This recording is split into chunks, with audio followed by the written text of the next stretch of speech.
Dangerous. The US is applauding Pakistan for countering terrorism, the same country that hosted Osama bin Laden. Yet another American president is going down the same road. But why is Trump doing it? As always, he's looking for a deal. This time, he set his eyes on Pakistan's minerals. And another concession, he has designated the Baloch Liberation Army as a terror group. Meanwhile, the world is counting down to the Trump-Putin meeting. We'll tell you what Zelensky is doing in Berlin. Also, amid Trump's trade war, how India and China are rebuilding ties, why the feud between Musk and Altman is escalating, why China is rejecting Nvidia chips, why Perplexity wants to buy Google Chrome. Will you get a toll refund for poor highways in India? We'll discuss the proposal. And the story of Kodak. After 133 years, it may have to shut shop. All this and more coming up. The headlines first. The Indian Army foils an infiltration bid along the line of control in Jammu and Kashmir's Uri sector. A soldier was killed in the exchange of fire. Search operations are still underway. A few days ago, 2 terrorists were neutralized in the same area. The Israeli military approves the plan for a new offensive in Gaza just days after its security cabinet called for seizing Gaza's largest city. No announcement has been made as to when Israeli troops will enter Gaza City, where thousands have taken refuge. This comes as Egypt says it is working with Qatar and the US to broker a 60-day truce. Lebanon's president tells Iran's security chief that he rejects all interference, calls Tehran's statements on plans to disarm Hezbollah unconstructive. Iran, which backs Hezbollah, has expressed its opposition to the plan, but Tehran rejected the allegations of interference and accused the US of doing so. South Korean prosecutors raid the headquarters of Yoon Suk Yeol's former party as they look to gather evidence against the former president and his wife. The wife was arrested on Tuesday. Yoon Suk Yeol has been in jail since July. He faces charges of insurrection. And Australia and Vanuatu agree on a security and economic pact. The deal is worth more than $300 million and it could dilute China's influence in the Pacific island nation. Beijing is Vanuatu's largest external creditor. The final agreement is expected to be signed within weeks.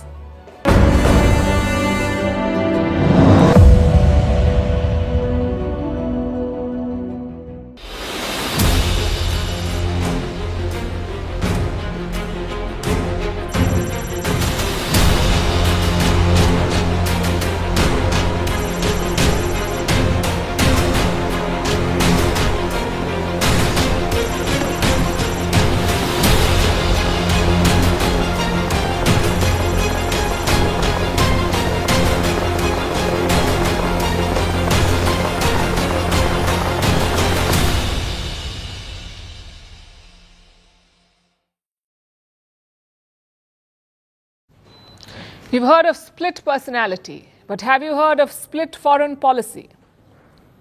It's what Donald Trump is doing. In his first term, he singled out Pakistan. He accused them of deceit and betrayal. But in his second term, he is applauding Pakistan for counter-terrorism. Let me repeat that for you. The US is praising Pakistan for fighting terrorism. It's the ultimate irony. US officials were in Islamabad yesterday. They held annual talks on countering terrorism. Afterwards, they issued a joint statement. Let me quote from what it says. The United States of America applauded Pakistan's continued successes in containing terrorist entities that pose a threat to the peace and security of the region and the world. This is the same Pakistan that hosted Osama bin Laden. The same Pakistan that supported terror in Afghanistan and that carried out this year's Pahalgam terror attack in Kashmir. Yet what does the US say? That Pakistan is doing a great job. That they're keeping the region safe. It's not just factually wrong, it's an insult to the victims of Pakistani terror. Beyond this praise, 2 things stand out in the joint statement. First, it mentions only 3 terror groups. The BLA or the Baloch Liberation Army, the ISIS Khorasan, which is the Islamic State, Khorasan province, and the TTP or the Tehreek-e-Taliban Pakistan. These groups are against Islamabad, therefore they are mentioned in the statement. But other Pakistani terror groups have been omitted, like the Lashkar-e-Toiba and the Jaish-e-Mohammed, no mention of them. Because they're not anti-Pakistan, they're anti-India. Secondly, the statement talks about multilateral efforts. Again, let me quote. Both sides reaffirm their intention to work closely in multilateral fora, including the United Nations, to promote effective and enduring approaches to counter terrorism. Now, to give you some context, Pakistan is on the UN Security Council right now. They also head some committees on terrorism. In this position, they are expected to push anti-India propaganda, and the US may not mind because they're promising cooperation at the United Nations. Now, this episode raises two questions. One, where does this leave India's ties with America? And two, will this embolden Pakistan? The first question was put to a US spokesperson on India-US ties. Listen to her response. Do you think that this will lead to more U.S. assistance to Pakistan via an increase in arms sales? And is this being done at the expense of the president's relationship with Modi? I would say that our relationship with both nations is as it has been, which is good. And that is the benefit of having a president who knows everyone, talks to everyone. And that is how we can bring differences together in this case. So it's clear that the diplomats here are committed to both nations. I'm afraid that's not true. The India-US relationship has changed. And only one man is responsible for it, Donald Trump. India is still recovering from the shock of Pahalgam. We are still mourning our losses. Yet look at what America did. They praised the perpetrators of that attack. Also, look at the timing. Pakistan's army chief was in Florida over the weekend. While there, he issued a nuclear threat. He promised to take down half the world. Even that has not shaken the United States. They're doubling down on their ties with Pakistan, which brings us to the second question. Will this embolden Pakistan? Looks like it already has. We're hearing dangerous rhetoric from Islamabad. First, it was Asim Munir. Then, Bilawal Bhutto. And now Prime Minister Shehbaz Sharif, he too has threatened India over river water. और मैं ये बताना चाहता हूँ आज दुश्मन को कि अगर तुम हमारा पानी बंद करने की धमकी देते हो तो ये बात ज़हन में रखना कि पाकिस्तान की एक बूंद भी तुम पाकिस्तान से छीन नहीं सकते। उस खुदाए बुजुर्गों बरतर की कसम है कि अगर तुमने ये हरकत की तो दोबारा तुम्हें वो सबक सिखाएंगे कि तुम कानों को हाथ लगाओगे। The bravado is not homegrown. The Pakistanis are shooting off Trump's shoulder. But for how much longer? Well, that depends on the US president. He prefers transactional diplomacy, and so far Pakistan has indulged him. First, they signed a deal with Trump's crypto company. Then they nominated him for the Nobel Peace Prize. But what more can Pakistan give him? That's the key question. As for the security ties, they seem to be covered. American generals still trust Pakistan, and we saw evidence of that recently. The US Central Command head praised Pakistan as a phenomenal partner. Weeks later, Islamabad rewarded him. They presented the American general with a top civilian award, the Nishan-e-Imtiyaz. And when that general retired, Asim Munir flew to Washington. He personally attended the farewell event. It tells you what Pakistan's strategy is. They're betting on two tactics. First is to give Trump whatever he wants. The second is to cultivate the long-standing security ties. Of course, some irritants will emerge. Chief among them will be China. And that's our next story.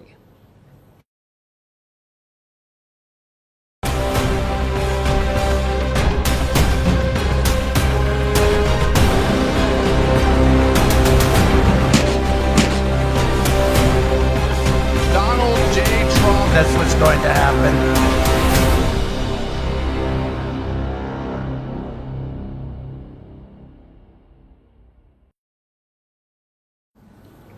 Trump has just given another concession to Pakistan. This time it's over Balochistan. The US has designated the BLA as a terrorist organization. The BLA is the Balochistan Liberation Army. It is also known as the Majid Brigade.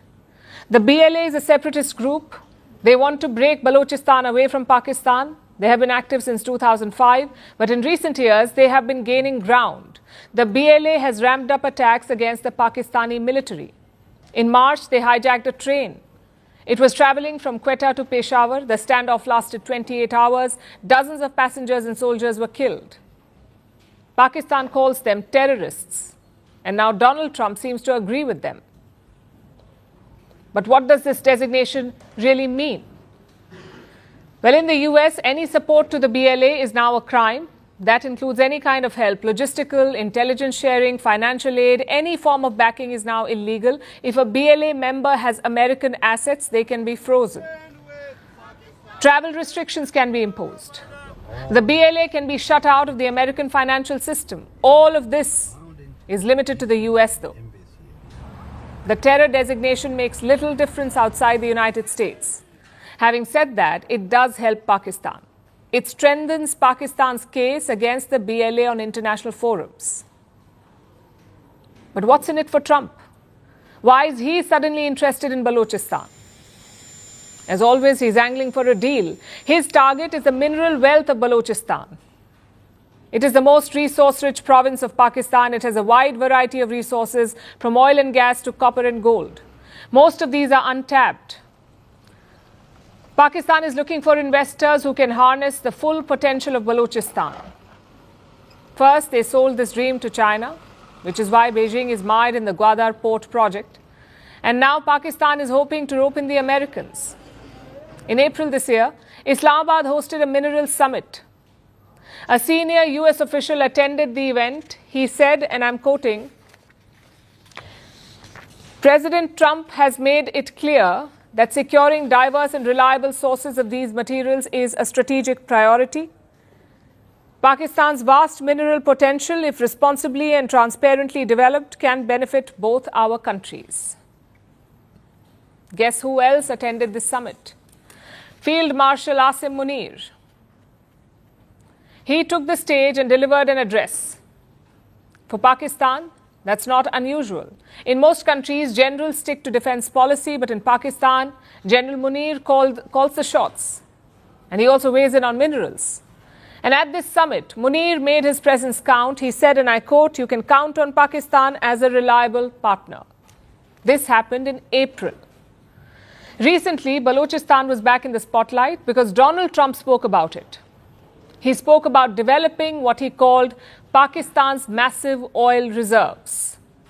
Those were his words, massive oil reserves. For the record, Pakistan ranks 52nd in the world in terms of oil reserves. Maybe in Trump's dictionary, massive means enough to deep fry a samosa. Either way, he's sold on the idea. Trump is interested in Pakistan's mineral wealth, which may be as exaggerated as his golf scores, because none of these reserves are proven. But Islamabad is still making a hard sell. And like I said, Trump is not the only taker. There's China too. Plus Saudi Arabia, the United Kingdom, Turkey, the UAE. Basically, Pakistan is peddling its unproven reserves to everyone. We do hope Trump knows about this double dealing. Though from the looks of it, he's making the same mistake as many of his predecessors, from Richard Nixon to George H.W. Bush to Bill Clinton. They all engaged, supported and armed Pakistan. They prioritized short-term transactional gains over long-term strategic relationships. It did not end well. Donald Trump seems determined to repeat that mistake.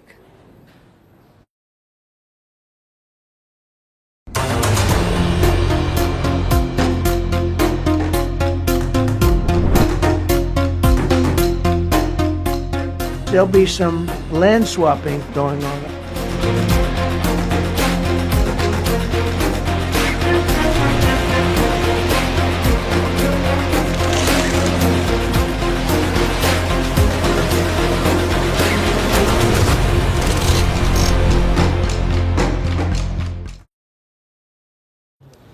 The countdown continues. We are 2 days away from the summit in Alaska, where Donald Trump will meet Vladimir Putin. It's shaping up to be an intense build-up.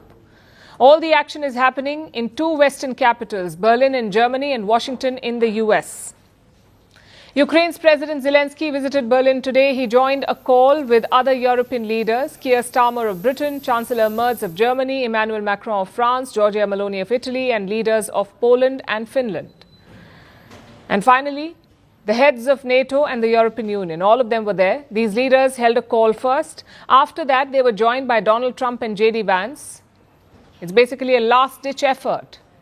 For what? To convince Donald Trump about their interests, to maybe advise some caution. And did it work? Well, the call ended around 1 hour ago. Most of the leaders sounded optimistic. Macron says Trump is hoping for a ceasefire in Alaska. Apparently, the US president also gave them an assurance that no territory deals will be made without Ukraine. The EU president sounded positive. She said the West had reached a common ground on Ukraine. Meanwhile, the NATO chief said the ball was in Putin's court. We also heard from Zelensky. He and the Chancellor held a press conference in Berlin. I told the U.S. president and all our European colleagues that Putin is bluffing. He's trying to put pressure before the meeting in Alaska along all part of the Ukrainian front. Russia is trying to show that it can occupy all of Ukraine. I told the U.S. president and all our European colleagues that Putin is bluffing. He's trying to put pressure before the meeting in Alaska along all part of the Ukrainian front. Russia is trying to show that it can occupy all of Ukraine. We have made it clear that Ukraine must be at the table when follow-up meetings take place. We want the negotiations to proceed in the right order. A ceasefire must come first. The second element that was very clearly expressed by President Trump is that the territorial matters from Ukraine can and will only be negotiated by the Ukrainian president. This is the position that we support, and it has been very clearly expressed by President Trump. But why this flurry of talks? Because none of these leaders will be in Alaska. It will just be Trump and Putin. In the past, this has worked in Putin's favor. He has managed to extract concessions from Trump. Many in the West fear a repeat. And Trump knows this. Ahead of the call, he lashed out on social media. Let me quote from his statement. "Very unfair media is at work on my meeting with Putin, constantly quoting fired losers and really dumb people. If I got Moscow and Leningrad free, as part of the deal with Russia, the fake news would say that I made a bad deal." For starters, Leningrad does not exist. The city is now St. Petersburg. Secondly, why blame the media? Trump has himself downplayed the summit. The White House called it a listening exercise. This meeting came about because the president of Russia asked the president of the United States to meet through his special envoy, Steve Witkoff, who, as you all know, traveled to Russia to have a conversation with Putin at his request. And so the president is agreeing to this meeting at the request of President Putin. I think this is a listening exercise for the president. Look, only one party that's involved in this war is going to be present. And so this is for the president to go and to get, again, a more firm and better understanding of how we can hopefully bring this war to an end. The White House has two goals. The first is to downplay expectations. They don't want to overpromise. The second is to portray this as a symbolic victory, to show that Putin is desperate to meet Donald Trump. You just heard his spokesperson. She says it was Putin who asked for this meeting, and Trump simply agreed to it. So clearly, this summit is not just about peace, it's about scoring political points.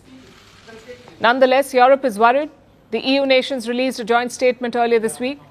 26 out of 27 members signed on. Only one, Hungary, stayed out. And listen to what it says. "A just and lasting peace that brings stability and security must respect international law. International borders must not be changed by force. The people of Ukraine must have the freedom to decide their future. The path to peace in Ukraine cannot be decided without Ukraine." So they have two main demands. A, Russia must not be given Ukrainian land, and B, Ukraine must be at the table. But Trump may have other plans. He has refused to invite Ukraine or Europe to these talks. He has also hinted at land swaps. Basically the opposite of what Europe said. Which brings us to today's call. Europe was hoping to prevail over Donald Trump. They wanted to make their red lines and concerns clear. And frankly, this is the big roadblock. Putin is open to talks. Trump is open to talks. Last week, Zelensky was also open to talks. But after Europe's statement, he has toughened up. He has ruled out any decisions without him. As for the negotiations, in any case, they're important at the leadership level. But it is impossible to talk about Ukraine without Ukraine, and no one will accept that. So the conversation between Putin and Trump may be important for their bilateral track, but they cannot agree on anything about Ukraine without us. It will all come down to Friday. Trump and Putin will be meeting at a military base in Anchorage. It's a location that Trump has visited before. The idea is to keep the trip short. Plus, the base offers added security. In the West, this summit is being viewed through a different lens. They're comparing it to the Yalta Conference. That's where the winners of the Second World War met. Together, they carved up Europe. And one can see the similarities. Still, it's a bit far-fetched. After 3 years of fighting, we certainly need diplomacy. We need to discuss all possible solutions.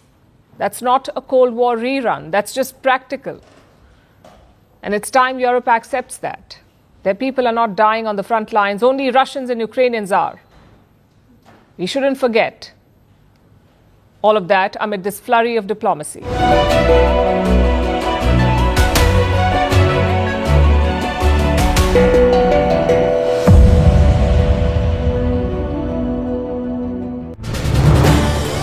This is News 18 Network.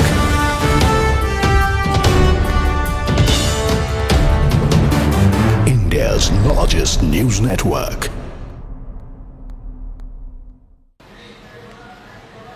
However, ladies and gentlemen, let's look at Rahul Gandhi and the storm of charges that he has leveled after that press conference against the Election Commission, where he raised several questions. Now, the fact checks which are coming in from the Election Commission are not being considered by the opposition camp, which are blowing holes in Rahul Gandhi's entire argument. Now, remember, he said the 70-year-old Shakun Rani registered twice and she cast 2 votes. This is considering the Lok Sabha elections in the state of Karnataka. But the fact check which came in from the Election Commission after conducting that inquiry is that Shakun Rani dismissed the charges and even said that stop harassing me. She's become the centerpiece of this entire political fight between Rahul Gandhi and the Election Commission. But Rahul Gandhi's claim in this case has been proven wrong. And we just heard Aditya Thackeray also mention Shakun Rani's case. So the fact check that's coming in from the Election Commission is not being considered by top opposition leaders. Rahul Gandhi said that Aditya Srivastav and Vishal Singh are registered in many states. But the inquiry done by the Election Commission found that, and this is done by the Karnataka Chief Election Officer, that Aditya and Vishal Singh are registered only in Mahadevpura, not in any other state. So why isn't the opposition also taking this fact check into consideration, which is blowing holes in their entire argument? Number one, when it comes to another factor that's coming in, Rahul Gandhi claimed that a family of 3 was fake and said that they are fake because the photos can't be seen. That's why they were fake voters. This was the charge that's coming in from Rahul Gandhi. One of the various times he's made this case as a salient point that the photos can't be seen, so this ID has to be fake. But the fact check that was done by the Election Commission, EC verified the documents and confirmed the individuals are genuine voters. So Rahul Gandhi based his entire argument saying that because they couldn't see the photos, they were fake voters. That fact check being coming in from the election watchdog. Rahul Gandhi also said 80 people are registered as residents of a 120 square foot room, something other opposition leaders have brought up time and time again. But the fact check that has come in from the inquiry is that the owner of this particular 120 square foot room says that the tenants involved are migrant laborers. So people are coming in and out of this entire residence, and which is why it seems that several people are located and at one particular address. So that fact check also coming in from the Election Commission. Rahul Gandhi also said that losing the Bengaluru Central seat raises a lot of suspicion because the Congress party won all segments except Mahadevpura. That's why they're putting the onus on the situation in Mahadevpura. But the fact check which is coming in, that this is not an aberration when it comes to the elections, the Lok Sabha elections in 2024, because the Election Commission as well as the BJP pointing to Dhule saying that the Congress party won in Maharashtra's Dhule after winning just one assembly segment. So it does happen when it comes to election results. So all these fact checks are not being considered by the opposition leaders when it comes to their case against the Election Commission, which is why, as you see, several opposition leaders are not even backing the pitch coming in from the Election Commission that these charges should be signed in a sworn affidavit and also be taken under oath. And at the same time, Rahul Gandhi also prompting the Election Commission to come to him, even though the Election Commission has said, give us the evidence so that we can verify it. So the storm of charges continues, but Rahul Gandhi being fact-checked at several turns. Let's listen into more reactions coming in.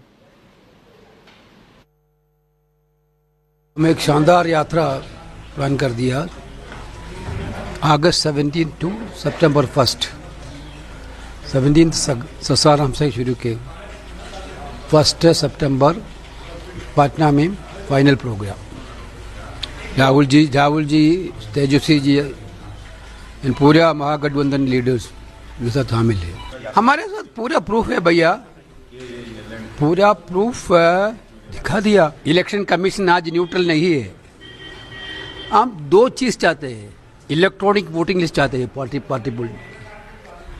क्यों नहीं दिया क्या problem है electronic voting list देने के लिए then दूसरा CCTV footage क्यों डिस्ट्रॉय करने के लिए आदेश किया अब गुजरात के लोग बिहार के वोटर बन रहे हैं जो भाजपा के प्रभारी हैं भीखू भाई वो पटना के वोटर बन गए हैं नाम उन्होंने कटवा लिया गुजरात में 5 साल हुआ नहीं कि आप जगह बदल बदल के वोट दे रहे हैं अब पता नहीं पटना बिहार का चुनाव खत्म होगा तो फिर नाम कटवा करके कहाँ के बन जाएंगे ये तो वही बता पाएंगे लेकिन इन लोगों का षड्यंत्र जो है आप सब लोगों को समझना पड़ेगा कि किस हिसाब से भाजपा के लोग जो है बड़े पैमाने पे जो है बेईमानी इलेक्शन कमीशन के साथ मिलकर के ये लोग कर रहे हैं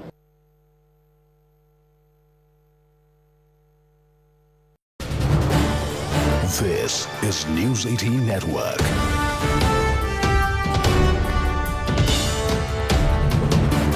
India's largest news network.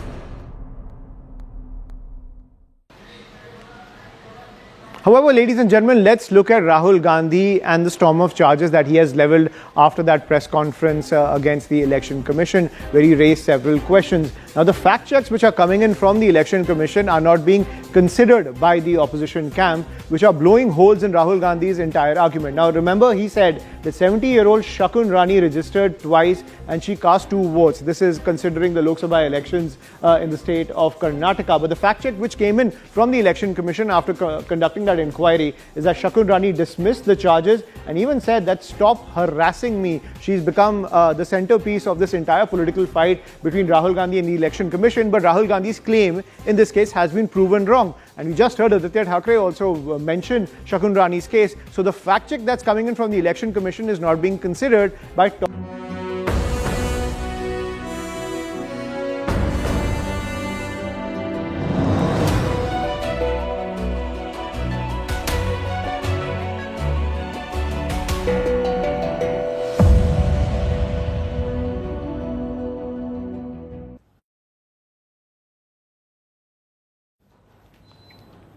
Six months ago, this was unthinkable, but today it's a headline. Donald Trump has unwittingly unlocked a Thor. More like forced it. He's brought 2 of his biggest rivals closer, India and China. It's not a full-scale reset yet, more of a tactical realignment, but it's very much in progress. In recent months, we have seen signs of normalization. Today, we got the biggest one yet. Reports say Wang Yi is set to visit India. Wang Yi is China's foreign minister. There is no official word from Beijing yet. His last visit to India was 3 years back. And on that visit, he met 2 key officials, National Security Advisor Ajit Doval and External Affairs Minister S. Jaishankar. If this visit goes ahead, expect Wang Yi to have a similar itinerary. And the timing is worth noting. 2 major developments are on the horizon. First, direct flights between India and China are set to resume. The announcement could be made this month. And second, Prime Minister Modi is set to travel to China. He's attending the SCO summit in Tianjin. The SCO is the Shanghai Cooperation Organization. It is a regional platform of Eurasian countries. This would be Prime Minister Modi's first visit to China in 7 years. He is expected to sit down with Xi Jinping. Direct flights are expected to resume right after that. Reports say the government has spoken to airlines. They have been asked to begin preparations. Carriers like Air India and Indigo might start direct flights soon. Remember, India has already resumed tourist visas to Chinese nationals. We take note of this positive move. Easing cross-border travel is widely beneficial. China will maintain communication and consultation with India to further facilitate travel between the two countries. During the pandemic, both visas and flights were suspended, and this has been Beijing's long-standing demand for India to start issuing visas and resume direct flights. Now New Delhi has finally agreed. At the same time, Beijing is reciprocating. It has eased restrictions on urea exports to India. Why is this significant? Because India consumes large quantities of urea. India's farm-driven economy depends on stable fertilizer supplies. Domestic production does not meet demand, so imports fill the gap. And urea is central to this system. It is heavily subsidized by the government. It is vital for raising yields of key crops. So China is now stepping up to help. And for the first time in 5 years, China has reopened 2 pilgrimage sites to Indians: Mount Kailash and Lake Mansarovar. The Kailash Mansarovar Yatra has been revived. More recently, the Chinese mission in New Delhi has gone into an overdrive. Ever since Donald Trump announced new tariffs on India, the Chinese embassy has issued multiple statements of support. Last week, China's ambassador to India criticized Trump's tariffs. He openly backed India's push for economic sovereignty. So what has changed between India and China? Why is all of this happening? Tensions still run high along the border. There's a deep trust deficit, especially after Operation Sindoor. Remember, China supplied weapons and intelligence to Pakistan.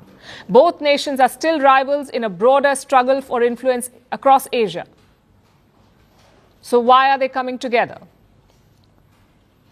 Because right now, India and China face a common challenge. They have to deal with an unpredictable Washington and a volatile Donald Trump.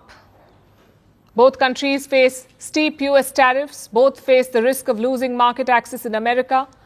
So there is common ground. It's the economy. Both India and China want to avoid a slowdown. Both want to attract investment. Both want to boost FDI. Both want access to cheap crude. These are clear points of convergence. So expect more cooperation on these fronts. This is an outcome of Trump's trade war. With his tariffs, he wanted to isolate China and strong-arm India. Instead, he's drawn both sides closer. Don't be surprised if he starts claiming credit for this too. This only goes to show that in diplomacy, there are no permanent friends or enemies, only permanent interests. And right now, for India and China, these interests align.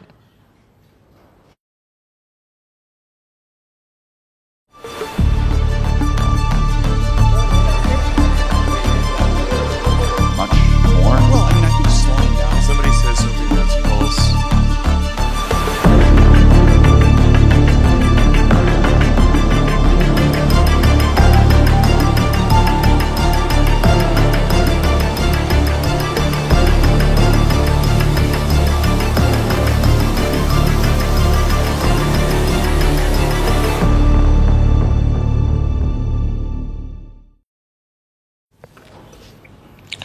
In tech, rivalries are par for the course. Some feel like slow, polite chess matches. Others are full-blown steel cage brawls. And then there's Elon Musk versus Sam Altman, a brawl with no referee and no bell to end the round. The CEOs of Tesla and OpenAI have been trading jabs for years. And we saw the latest round this week. This is over app rankings in Apple's App Store. Musk fired the first volley. He wrote, and I'm quoting, "Apple is behaving in a manner that makes it impossible for any AI company besides OpenAI to reach number one in the App Store, which is an unequivocal antitrust violation. XAI will take immediate legal action." Basically, Musk is accusing Apple of bias. He says OpenAI's ChatGPT is always number one, but his AI app, Musk's AI app, Grok, is nowhere near. And that's because Apple favors OpenAI. That's what Musk is saying. You see, Apple and OpenAI signed a deal in 2024. It integrates ChatGPT into Apple devices. So Musk says Apple's algorithm is pushing ChatGPT. And what does he plan to do about it? Well, he is threatening legal action. Of course, Apple has denied all of this. It says the App Store recommendations are organic. They are based on a number of factors. But Sam Altman was not having any of this.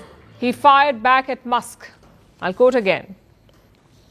This is a remarkable claim given what I've heard alleged that Elon does to manipulate X to benefit himself and his own companies and harm his competitors and people he does not like. What Altman is saying is this: Elon Musk is already accused of rigging his platform. It apparently boosts his posts. So the Apple accusation is funny, especially coming from Musk. And from here, it went downhill. Musk called Sam Altman a liar. He said the OpenAI CEO got 3 million views on his post. And Altman hit back again. He called Musk's view count problem a skill issue or even bots. Now, this is both entertaining and absurd. These are grown-up men running billion-dollar companies and fighting on social media like kids in a schoolyard. I guess that's Silicon Valley for you, where tech CEOs fight like teenagers. And this was not even the worst part, because Musk and Altman soon decided that their egos were not enough. They dragged their apps into it. I'm talking about Grok and ChatGPT. First, Grok was asked who was right in this feud. And then came the twist in the story. Grok picked Sam Altman. Musk's own AI bot betrayed him. It's like every bad sci-fi movie ever. But Elon Musk was not willing to let this go, so he asked ChatGPT. And guess what? ChatGPT chose Elon Musk. So both of them got validation from each other's bots. Some of you may wonder, what's up with these two? Why do they hate each other? Like they say, it's a very long story, but I will give you the gist. Elon Musk and Sam Altman set up OpenAI together. It was supposed to be a non-profit mission. Then in 2018, Musk left. He was not happy about the company's direction. He was worried that OpenAI was abandoning its non-profit mission, that it was aiming to earn more money, so he wanted to sue the company. This did not sit well with Sam Altman, and since then, it's been an ongoing battle. Meanwhile, here's another twist. Musk and Trump are patching up. That's what reports say. Elon Musk and Donald Trump. Former BFFs turned bitter rivals. They fell out over Trump's fiscal policy and the Epstein files, but now it seems the bromance is rebooting. This week, Musk supported Trump's takeover of Washington, D.C. We told you about it. The president has deployed the National Guard in the U.S. Capitol. It's a controversial move, but Musk supports it. And on cue, J.D. Vance called for a reunion. That's the U.S. Vice President. He's asking Elon Musk to return to MAGA. We'll have to see where this goes. But here's what we know for sure. There will be more drama and more heated posts. Silicon Valley may like to think that it's building the future, but sometimes it's just a throwback to high school.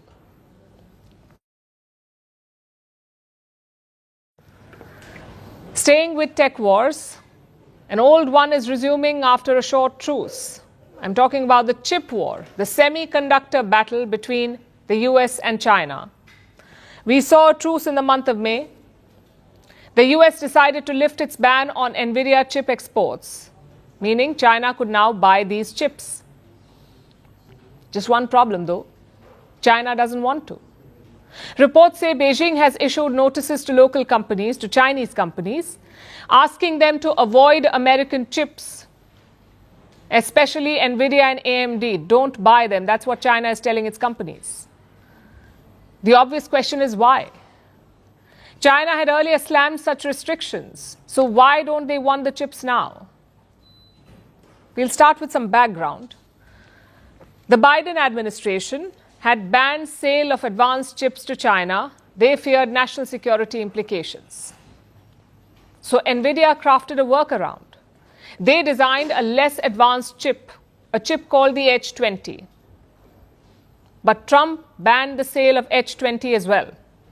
As a result, NVIDIA was losing out on billions of dollars, almost $10 billion a year. So in the month of May, both countries reached an agreement. The US would lift the H20 ban. In exchange, China would export rare earths to the US. These are minerals used to build electronics. China controls them. So Beijing and Washington had a deal. And the NVIDIA CEO was quite thrilled about it. He visited Beijing in July. He was all praise for China's tech scene. Then what went wrong? Why isn't China buying the H20?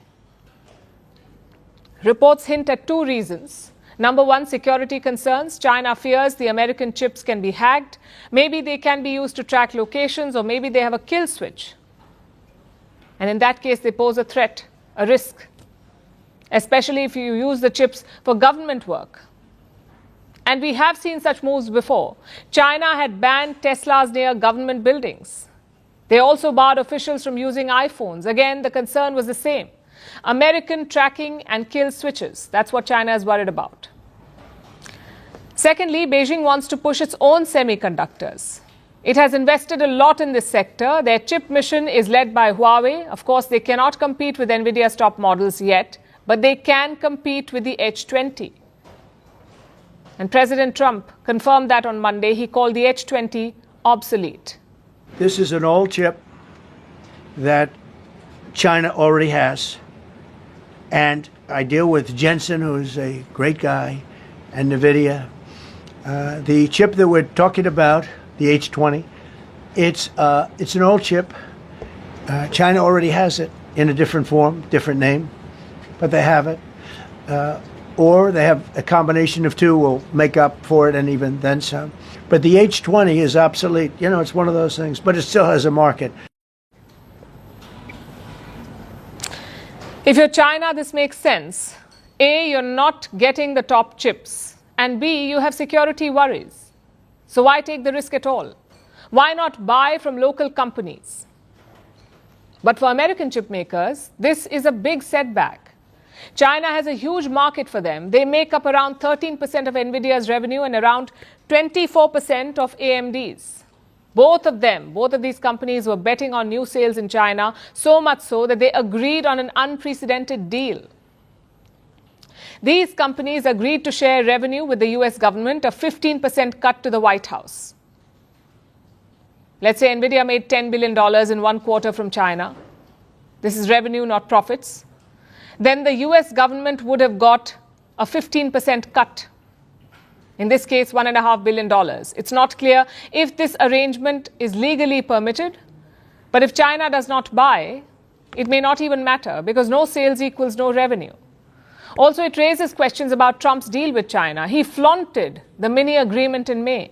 His officials went to town with it, but looks like they made a concession that China did not even ask for. Naturally, NVIDIA is worried. They have issued a statement on China's curbs. They say the H20 is not a military product, nor is it intended for government infrastructure. But will it sway China?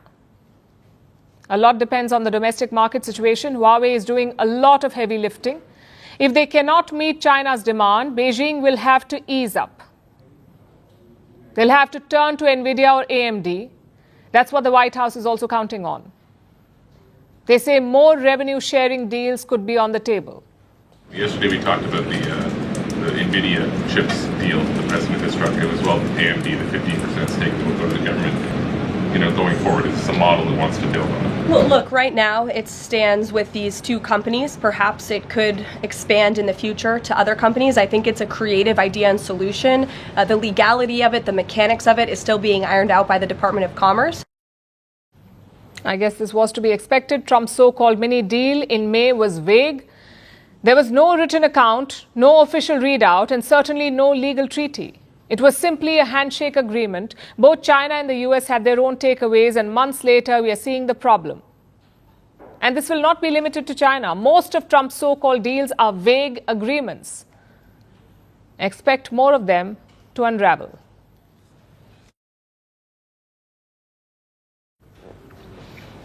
Picture this. You're worth $18 billion. You have raised $1.5 billion from investors, and suddenly one day you have a grand plan. You want to spend $34.5 billion. On what? The world's most popular browser, that too owned by one of the richest tech companies in history. If it sounds unbelievable, that's because it is. Perplexity has just offered to buy Google Chrome. An unsolicited bid. Why did it do that? And is this the world's most elaborate PR stunt? That's what we'll discuss tonight. First, let's tell you what is Perplexity. It is an AI startup backed by Jeff Bezos and NVIDIA. Perplexity is run by Indian origin Arvind Srinivas, who's also a co-founder of the company. It has offered $34.5 billion in cash to buy Google Chrome. Yes, Google's browser, the one that has more than 3 billion users. Perplexity wants to buy it. But as they say, the math is not mathing here. Perplexity's current valuation is $18 billion. Chrome's estimated value is over $50 billion. But let's for a moment consider that Chrome is worth $34 billion. The price that Perplexity has offered, $34.5 billion. Even then, where is this money coming from? We don't know, and Perplexity has not bothered to clarify. Although this offer is not entirely out of the blue, the US Department of Justice has been trying to break up Google. The reason? Its alleged search monopoly. And one proposed remedy is this: force Google to sell Chrome.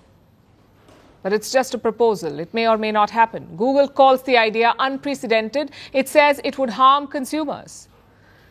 But if a judge orders a sale, every tech player could line up to bid. So maybe Perplexity is trying to cut the line. And here's something else that is odd. Perplexity says if it buys Chrome, it will keep Google. It will keep Google as a default search engine. That's weird, right? You are an AI search startup. Your entire pitch is that you're better than Google. So why would you let Google run the show? It's a question to think about. And this is also where the plot thickens. Just last month, Perplexity launched Comet, its AI native browser. Comet is built on Chromium, just like Chrome. Chromium is basically the open source web browser project. It powers Google Chrome and it powers many other browsers as well. Think of it as the engine to the train that is Google Chrome. Now, Comet is built on the same framework. But instead of normal search results, Comet has an AI answer engine. And here's what it can do. It can summarize entire pages. It can auto-suggest related articles, write emails, unsubscribe from scam, and even post on LinkedIn for you. For now, it is only available to subscribers. So what better way to draw attention to Comet than offering to buy Google Chrome? It's the perfect headline. Plus, it raises another question. Why are AI startups suddenly obsessed with browsers? The reason is actually quite simple. A browser is a front row seat to your digital life. It sees the articles you read, the products you shop for, the work you do, and the weird Wikipedia rabbit holes you fall into at 2 a.m. For AI companies, that is pure gold. That's the future they're all chasing. So Google is adding Gemini AI to Chrome. OpenAI is rumored to be building its own browser. And Perplexity, like I said, has Comet. So what do you make of this bid? Well, it depends on who you ask. Some investors call it a stunt. Others see it as a clever way to signal to regulators to tell them that you're willing to buy Google Chrome. It's also an opportunity. If Perplexity's offer works, it could buy instant dominance. It could control the browser market. If it doesn't, well, people are at least talking about Perplexity and Comet a lot more than they were last week. So either way, mission accomplished.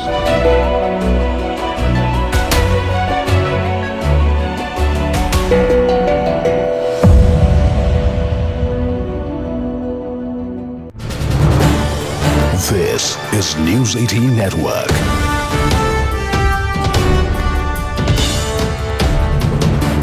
India's largest news network.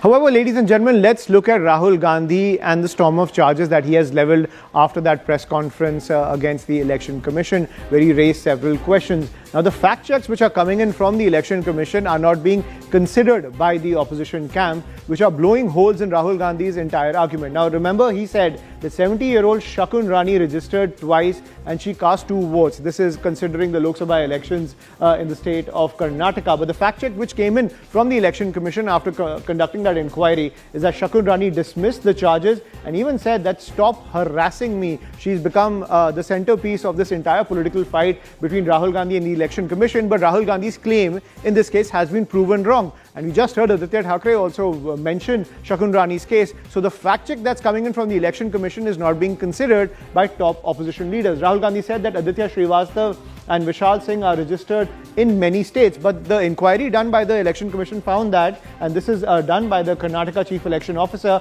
that Aditya and Vishal Singh are registered only in Mahadevpura, not in any other state. So why isn't the opposition also taking this fact check into consideration, which is blowing holes in their entire argument?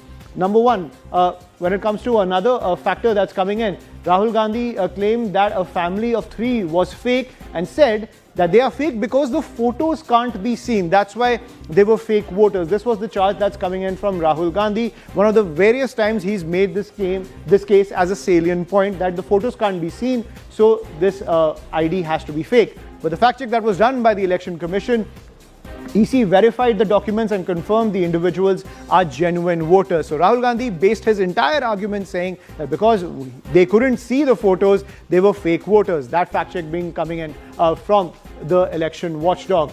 Rahul Gandhi also said 80 people are registered as residents of a 120 square foot room, something other opposition leaders have brought up time and time again. But the fact check that has come in from the inquiry is that the owner of this particular 120 square foot room says that the tenants involved are migrant laborers. So people are coming in and out of this entire residence, and which is why it seems that several people are located and at one particular address. So that fact check also coming in from the Election Commission. Rahul Gandhi also said that losing the Bengaluru Central seat raises a lot of suspicion because the Congress party won all segments except Mahadevpura. That's why they're putting the onus on the situation in Mahadevpura. But the fact check which is coming in, that this is not an aberration when it comes to the elections, the Lok Sabha elections in 2024, because the Election Commission as well as the BJP pointing to Dhule, saying that the Congress party won in Maharashtra's Dhule after winning just one assembly segment. So it does happen when it comes to election results. So all these fact checks are not being considered by the opposition leaders when it comes to their case against the Election Commission, which is why, as you see, several opposition leaders are not even backing the pitch coming in from the Election Commission that these charges should be signed in a sworn affidavit and also be taken under oath. And at the same time, Rahul Gandhi also prompting the Election Commission to come to him, even though the Election Commission has said, give us the evidence so that we can verify it. So the storm of charges continues, but Rahul Gandhi being fact-checked at several turns. Let's listen into more reactions coming in. हमने एक शानदार यात्रा plan कर दिया अगस्त 17 to सितंबर 1 17 ससाराम से शुरू के 1 सितंबर पटना में फाइनल प्रोग्राम राहुल जी तेजस्वी जी इन पूरा महागठबंधन लीडर्स के साथ शामिल है हमारे साथ पूरा प्रूफ है भैया पूरा प्रूफ दिखा दिया इलेक्शन कमीशन आज न्यूट्रल नहीं है हम 2 चीज चाहते हैं इलेक्ट्रॉनिक वोटिंग लिस्ट चाहते हैं पार्टी क्यों नहीं दिया क्या प्रॉब्लम है इलेक्ट्रॉनिक वोटिंग लिस्ट देने के लिए देन दूसरा सीसीटीवी फुटेज क्यों डिस्ट्रॉय करने के लिए आदेश किया अब गुजरात के लोग बिहार के वोटर बन रहे हैं जो भाजपा के प्रभारी हैं भीखू भाई वो पटना के वोटर बन गए हैं नाम उन्होंने कटवा लिया गुजरात में 5 साल हुआ नहीं कि आप जगह बदल के वोट दे रहे हैं अब पता नहीं पटना बिहार का चुनाव खत्म होगा तो फिर नाम कटवा करके कहाँ के बन जाएंगे ये तो वही बता पाएंगे लेकिन इन लोगों का षड्यंत्र जो है आप सब लोगों को समझना पड़ेगा कि किस हिसाब से भाजपा के लोग जो है बड़े पैमाने पे जो है बेईमानी इलेक्शन कमीशन के साथ मिलकर के ये लोग कर रहे हैं।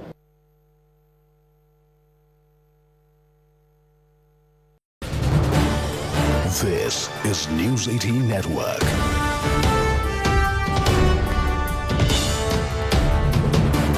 India's largest news network.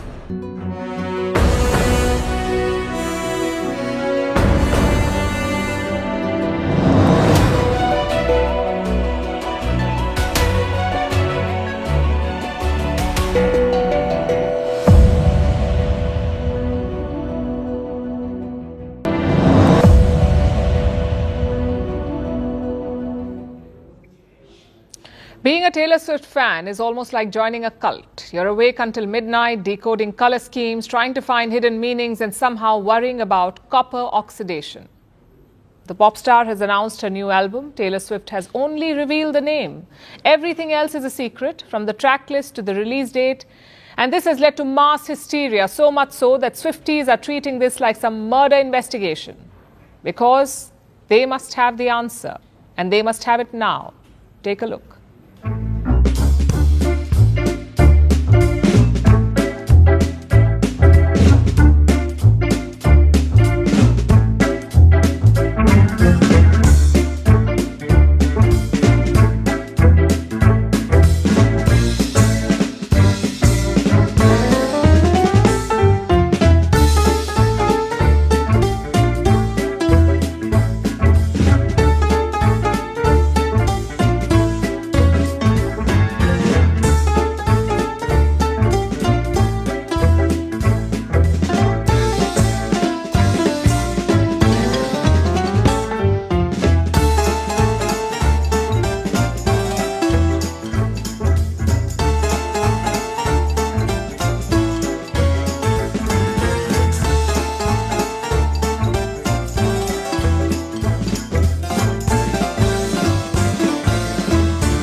Co-powered by LIC, हर पल आपके साथ. In association with Tata Capital. Count on us.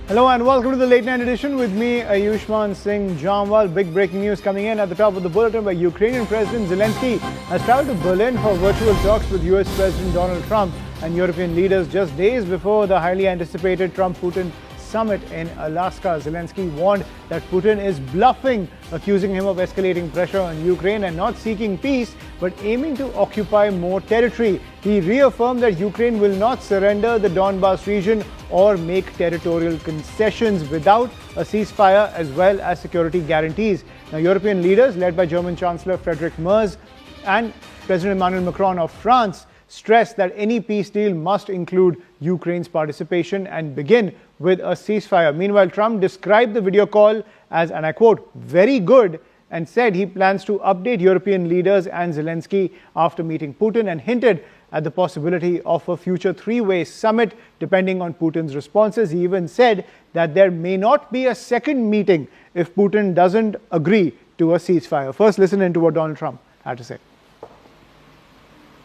Mr. President, how were your calls this morning with European leaders, and was it your call not to invite President Zelensky to your meeting with Putin? No, just the opposite. No. We had a very good call. He was on the call. President Zelensky was on the call. I would rate it a 10, very, very friendly. I know the leaders because I was at NATO, as you know. I took it from 2% to 5%, 2% that wasn't paid, 5% that is paid, which is trillions of dollars in defense capability. No, it was always going to be, I was going to meet with President Putin, and then after that I'm going to call the leaders and President Zelensky. I'm going to call President Zelensky, and then I'll call, probably in that order, the leaders. There's a very good chance that we're going to have a second meeting, which will be more productive than the first, because the first is I'm going to find out where we are and what we're doing. Again, this is Biden's war. This isn't my war. He got us into this thing. and it should have never happened. This war would have never happened if I were president. But it is what it is, and I'm here to fix it, and I'm here to stop 6,000, 7,000 people last week. 7,213 people last week were killed, mostly soldiers. But missiles being lobbed into towns don't exactly help either, but mostly soldiers. And Ukrainian and Russian, they're not American soldiers, but if we can save a lot of lives, it would be a great thing. I've stopped 5 wars in the last 6 months. And on top of that, we wiped out the nuclear capability of Iran, obliterated it. It's turned out to be a correct word, by the way, because, some of the press said, well, maybe it wasn't obliteration. It was obliteration. And we're going to meet with, I would say, the second meeting. If the first one goes okay, we'll have a quick second one. I would like to do it almost immediately. And we'll have a quick second meeting between President Putin and President Zelensky and myself, if they'd like to have me there. And that would be a meeting where maybe it could be absolutely work. But the first meeting will not work that out. Certain great things can be gained in the first. It's going to be a very important meeting. But it's setting the table for the second meeting. I think the second meeting, if the second meeting takes place, now there may be no second meeting, because if I feel that